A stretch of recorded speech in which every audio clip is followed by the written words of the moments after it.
فرمائیے وہ رات، سبحان اللہ، صبح بہاراں والی رات، مبارک رات، اور پھر وہ صبح بہاراں، وہ رات اور دن کیسے گزارنا ہے۔ آپ فرماتے 11 ربیع الاول کی شام کو، ورنہ 12ویں شب کو اچھی اچھی نیتیں کر کے غسل کیجیے۔ ہو سکے تو عیدوں کی عید کی تعظیم کی نیت سے لباس، امامہ، سربند، ٹوپی، سر پر اوڑھنا چاہیں تو سفید چادر، پردے میں رہ کر پردہ کرنے کے لیے چادر، مسواک، جیب کا رومال، چپل، تسبیح، عطر کی شیشی، ہاتھ کی گھڑی، قلم، قفل مدینہ پیڈ، یعنی جو بھی آپ کے استعمال کی چیزیں ہیں ہر چیز ہو سکے تو نئی لیجئے۔ سبحان اللہ، مجلس میلاد شریف اور دیگر مجالس خیر کے لیے غسل کرنا مستحب ہے۔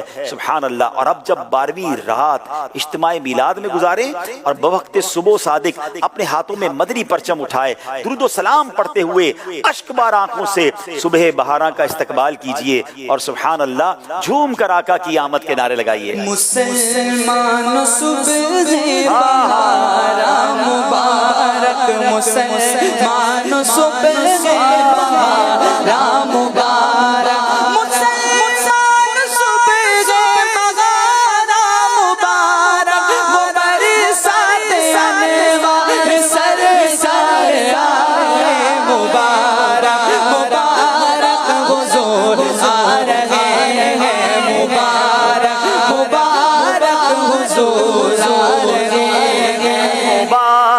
مبارک حضور۔ اب صبح بہاراں کا جب وقت آئے تو امیر رسول لکھتے ہیں کہ بعد نماز فجر سلام کرنے کے بعد عید مبارک کہہ کر ایک دوسرے سے گرم جوشی کے ساتھ ملاقات فرمائیے اور سارا دن عید کی مبارک پیش کرتے اور عید ملتے رہیے۔ سبحان اللہ۔